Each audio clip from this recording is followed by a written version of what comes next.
तो मिस मधु 11.9। बेसिकली पहले दो क्वेश्चंस में हमने जितने भी हमें इक्वेशन चाहिए थी वो सारी की सारी मैंने लिख ली है। अब तो सिर्फ हम उसको यूज करेंगे। देखिए, the work function of a certain metal is 4.2 electron volt. Miss Madhu ये लाइन समझ आई? हाँ सर, समझा। तो मैं जो सॉल्यूशंस कर रहा हूँ उसमें मैं डब्ल्यू नॉट लिख रहा हूँ, आपकी बुक्स में उसको ऐसे फाइव नॉट करके लिखा हुआ है, वो एक ही बात है, चिंता मत कीजिए। Okay sir. तो मैंने उसको डब्ल्यू नॉट करके लिखा हुआ है। Will this metal give a photoelectric emission for incident radiation of wavelength 330 nanometer? Miss Madhu क्या लगता है कैसे करेंगे? E is equal to h c by lambda करने का है। क्यों? तो उससे क्यों? वो इंसिडेंट रे का वो जो भी लाइट आ रहा है, हम्म, उसका एनर्जी ढूंढने का है, वो फोटॉन्स शाबाश। का एनर्जी। शाबाश। तो उससे मालूम चले जाएगा कि वर्क फंक्शन ज्यादा है कि कम है। अगर शाबाश। ज्यादा होगा तो नहीं होगा फोटो इलेक्ट्रिक एमिशन, अगर कम होगा तो होगा। मुझे ये कंफ्यूजिंग लगा, ज्यादा है कम है इसका मतलब क्या हुआ? सर वर्क फंक्शन अगर ज्यादा है एनर्जी से, तो मतलब वो नहीं होगा ना, फोटो इलेक्ट्रिक एमिशन ही नहीं होगा। ओके। मतलब वो इलेक्ट्रॉन्स निकलेंगे ही नहीं ना, अगर वर्क फंक्शन ज्यादा है।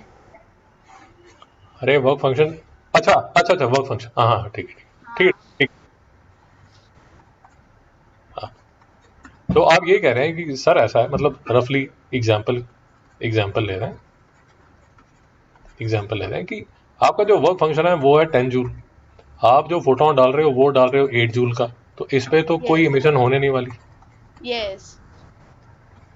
अगर वो अगर आप इसमें से निकालना चाहते हैं तो इससे ज्यादा ही आपको निकालना पड़ेगा, तभी तो उसमें से काइनेटिक एनर्जी हाँ। एक इलेक्ट्रॉन बाहर निकलेगा बेसिकली। यस। नेट नेट आप ये कह रहे हैं। तो अब देखिए, अब सिर्फ जो हम क्वेश्चंस कर रहे हैं, बार बार मैं आपको ये समझाने की कोशिश कर रहा हूँ कि आप जब कैलकुलेशन करेंगे तो कैलकुलेशन में आप सिर्फ ये ध्यान रखिए कि आपको स्क्रीन दिख रही है ना, पीडीएफ दिख रहा है? हाँ सर। तो आप जब कैलकुलेशन करेंगे उसमें सिर्फ ये याद रखिए कि आप किस दुनिया में हैं, क्या आप जूल की दुनिया में हैं या आप इलेक्ट्रॉन वोल्ट की दुनिया में हैं। मेरी बात समझ आई? हाँ सर। तो जैसे आप, मेरे पास ये वेवलेंथ का फोटोन है, अब उसकी जो एनर्जी है मेरे पास, एनर्जी पर फोटोन, वो मुझे पता है एच न्यू के इक्वल, हाँ। जो कि इक्वल है एच सी बाय लेमडा के। बस मैं तो यहां तक ठीक। यस। तो एच की वैल्यू मेरे पास है, सी की वैल्यू है, लेमडा की वैल्यू मैं यहां से डाल सकता हूँ 330 नैनोमीटर, मतलब 330 इंटू 10 10 रेज टू माइनस। -9। तो इसमें अगर मैं वैल्यू डालता हूँ, एच की स्टैंडर्ड वैल्यू डाल देता हूँ, सी की स्टैंडर्ड वैल्यू डाल देता हूँ, लैम्डा की जो ये वैल्यू है वो यहाँ डाल देता हूँ, तो आप मुझे बता सकते हैं कि एनर्जी किस यूनिट में आएगी? जूल में। शाबाश। वो आएगी मिस मधु जूल में। और मुझे उसको कंपेयर किसके साथ करना? इलेक्ट्रॉन वोल्ट में कन्वर्ट करना पड़ेगा। शाबाश, बहुत बढ़िया। तो याद रखिए कि अगर आप यहाँ पर सिर्फ ये करेंगे तो आपका आंसर आएगा जूल में, बट अगर आप इसको एच सी लैम्डा अपॉन ई कर देंगे तो आपका आंसर किस में आ जाएगा? Electron volt. शाबाश, बहुत बढ़िया, इलेक्ट्रॉन वोल्ट में। तो आपको सिर्फ ये याद रखना है कि आप कौन सी दुनिया में घूम रहे हैं। और अगर आप बिल्कुल ही मतलब रात को सोए नहीं है और एग्जाम देने पहुंच गए,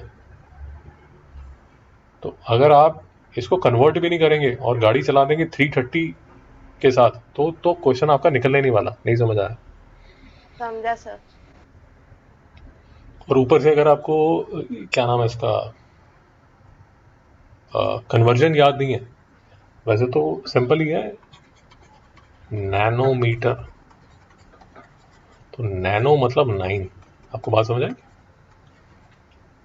हाँ सर, समझा। तो इससे भी आप याद रख सकते हैं। यूजुअली हाँ। नैनो में ही बात करते हैं, क्योंकि एसआई यूनिट में ही बात करते हैं। इसका एक छोटा भाई भी है जो एसआई यूनिट नहीं है, याद रखिए, वो है एंगस्ट्रॉम, और वो है 10 10 रेज टू माइनस 10। -10। शाबाश, 10 माइनस 10। नहीं समझा? समझा सर। बट आपको ये याद रखना है कि ये जो है ये एसआई यूनिट नहीं है। समझ आया? हाँ समझा। बट बच्चे को तंग करने के लिए कई बार ये एंगस्ट्रॉम डाल देते हैं, क्योंकि एंगस्ट्रॉम जितना भी हिस्टोरिकल लिटरेचर है उसमें सारा का सारा एंगस्ट्रॉम ही चल रहा है, जबकि जैसे आप एनसीईआरटी की बुक देंगे तो वो यूजुअली आपको ये नैनोमीटर में ही क्वेश्चंस पूछेगा। बट कन्वर्जन आपको दोनों क्लियर होनी चाहिए, उसमें कोई कंफ्यूजन नहीं होनी चाहिए। मिस मधु, ओके बात समझ आ गई ना? यस। तो 11.9 कॉन्सेप्ट हमारा क्लियर है, सिर्फ कैलकुलेशन देखनी है। कैलकुलेशन मैडम आपके सामने जो सॉल्यूशन आपको भेज दिया गया है ये आपके सामने ये है कैलकुलेशन। तो फिर से देख लीजिए, ये आपकी एच सी बाई लैम्डा है, ये आपकी एच की वैल्यू है, ये सी की वैल्यू है, ये आपका लैम्डा जिसको आपने नैनोमीटर को मीटर में कन्वर्ट कर दिया, ई से डिवाइड करके आपने जो आंसर है चतुराई से वो निकाल लिया 3.76 इलेक्ट्रॉन वोल्ट। नहीं समझ आया? समझा सर। अब वो आपको क्या कह रहा है कि भाई मैं तो घर से बाहर कब निकलूंगा, जब तुम एनर्जी कितनी लेके आओगे? 4.2 इलेक्ट्रॉन वोल्ट। अब वो तो यार वो ला नहीं पा रहा, थ्री वो लेके आ रहा है 3.76 वोल्ट, तो वो इलेक्ट्रॉन तो बाहर नहीं निकलने वाले। नहीं समझ आया मेरे को? हाँ सर समझा। एक बात आपको याद रखिए कि जिस भी